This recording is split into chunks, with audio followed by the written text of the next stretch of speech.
Hi, my name's Dave. I work in the parts department at Gullings Arena Crusher Jeep Dodge, and we're going to test drive a 2014 Journey.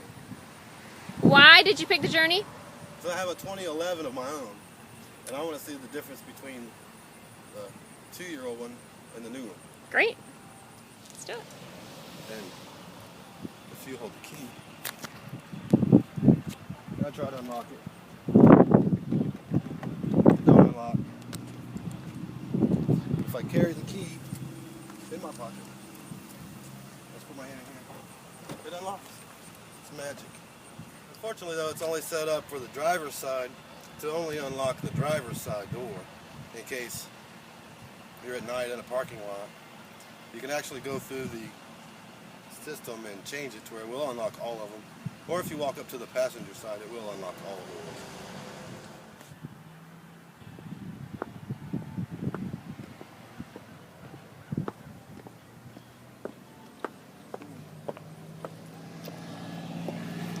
There's one in here. Of course, you notice it has a button. You don't have to put the key in anywhere. You just have to hit the brake and hit the button, and it starts.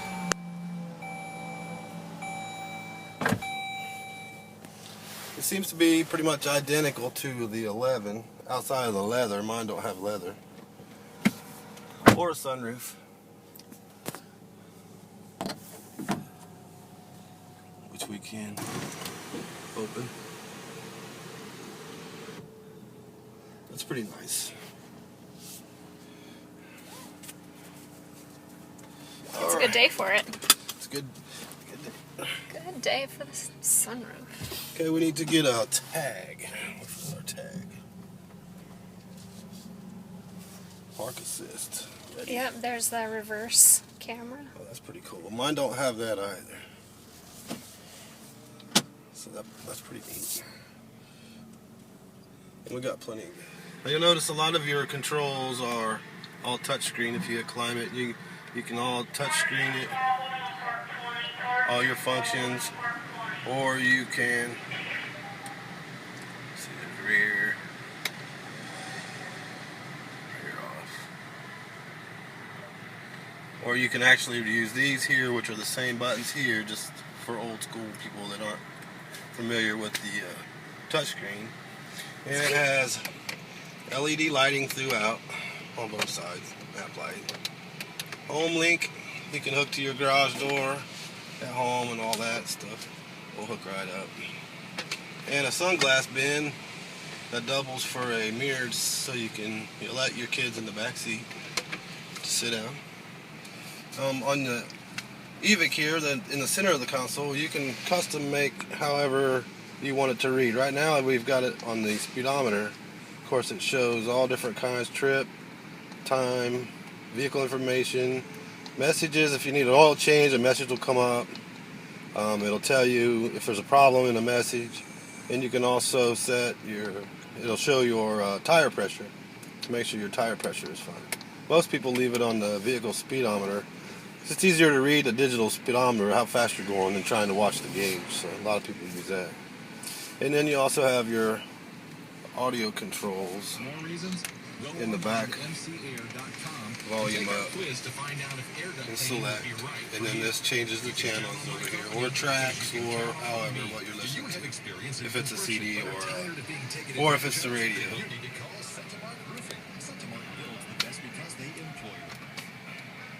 Of course, it has a card reader here. This is where the actual CD goes in, and there's a card reader here.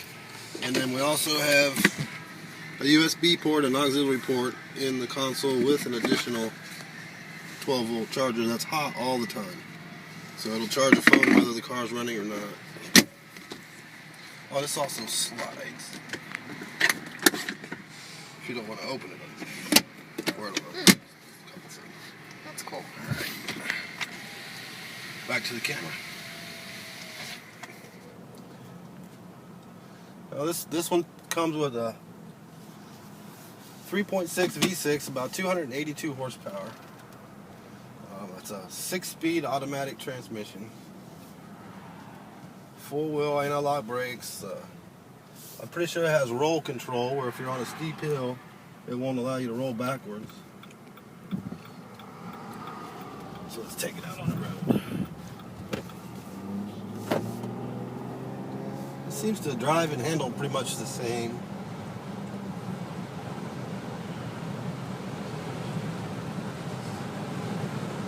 It's kind of a mid-sized vehicle. It's not really, it's a little windy. It's not really a big car, but it's not really a small car. This one will actually seat 7. They do make them that don't. There is actually room for 7.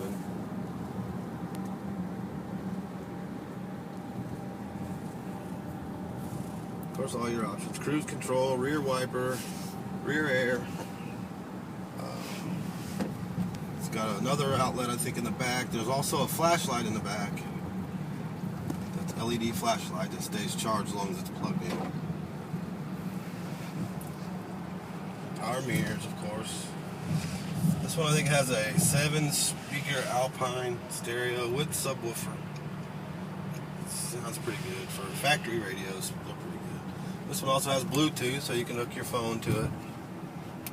I don't see navigation on there. Don't think it has navigation.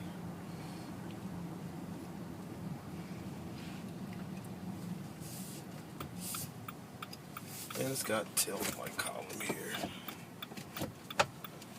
And that's about it there. All your wiper controls here, your interior lighting. It's got fog lights.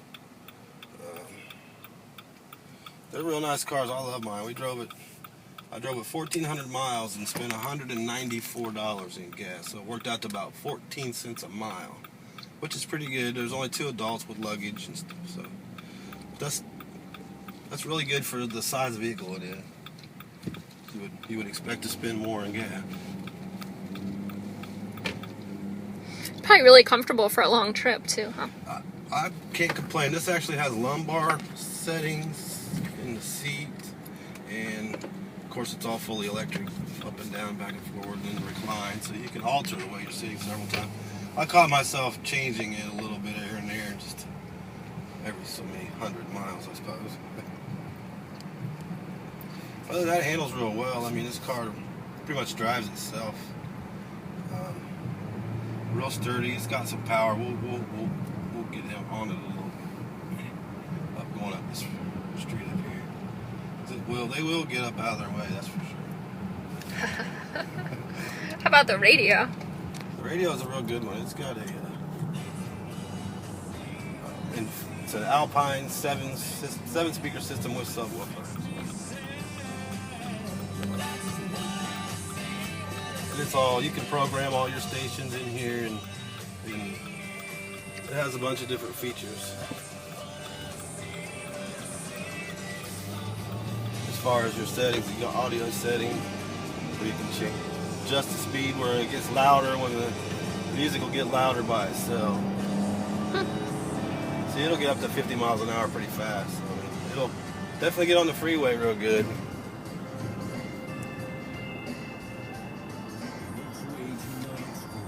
This is pretty much like a little computer is what this is, basically. It's got back, and you can put a player in here, or a CD, or you can just listen to radio. You can put music on a chip and put it inside there, and it'll play from that, or here. They're real nice cars. I like them, and they're reasonable. They're not too expensive. They're easy to maintain. I've had mine since 11, and I haven't had to do anything with it whatsoever except put gas in it and change the oil, which is just expected. So as far as maintenance goes, pretty much maintenance free for the first 3 years before you have to worry about anything, really.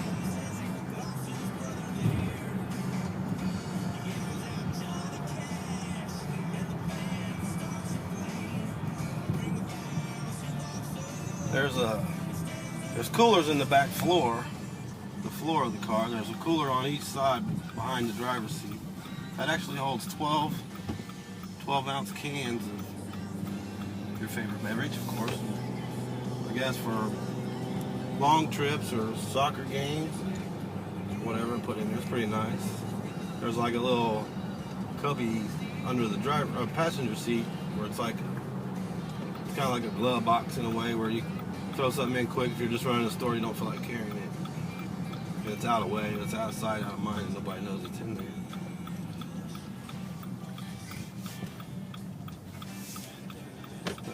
Outside of the leather and all that, it's pretty much the same car I have. So they pretty much kept it same. But outstanding car, very good value. Voted the #1 sport utility in Canada, I think, for 2 years. They do come in all-wheel drive, so you can get an all-wheel drive version. That's what I actually got, was all-wheel drive. This one is just front wheel. But it does have the limited. Go down, turn around so I can get it straight in the thing.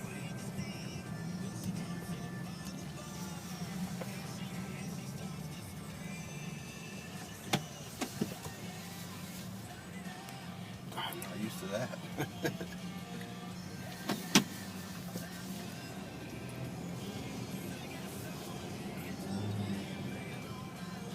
Very nice cars. I would highly recommend one. Easy to drive. My wife's 5'2" and she has no problem with it whatsoever. Okay, here is the seat, how it lifts up for that cubby hole. So you want to run in the store real quick and you don't want to carry something, purse or something laying around, you just throw it in there. You shut this and you can't see it. Nobody knows it's in there. And they come with these cool little coolers underneath both sides. The one thing, it's kind of awkward getting this in and out the tray to catch, because nothing really holds this up here. They might have thought about maybe putting something there to hold that up. Grocery hooks for your grocery bags, these little plastic bags they hang right here, that way they don't flop around everywhere. Looks like a power outlet, so you can actually turn 12 volt into 120. Plug in your curling iron. Don't go forward. Mine goes forward. That recline. There it is. See, one hand you get the seat out of the way so people can get to the back.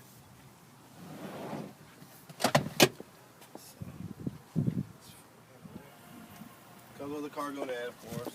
Here's the subwoofer. Little trunk area. Jack is under here. Jack there. Pretty accessible. Cargo net, you can hang it here to here and put your groceries so they won't flop around. There's a little LED flashlight up you see around. These are real easy to function too. They fall down pretty easy. Just lift that one little lift and push and it's done. Then just reverse the process, putting it back. Fairly simple.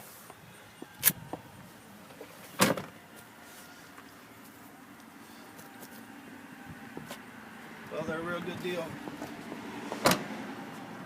I love them. I would suggest them to anybody who's looking for a mid-size. You have a decent-sized family or you don't have any family really. They're good cars. I would suggest purchasing one.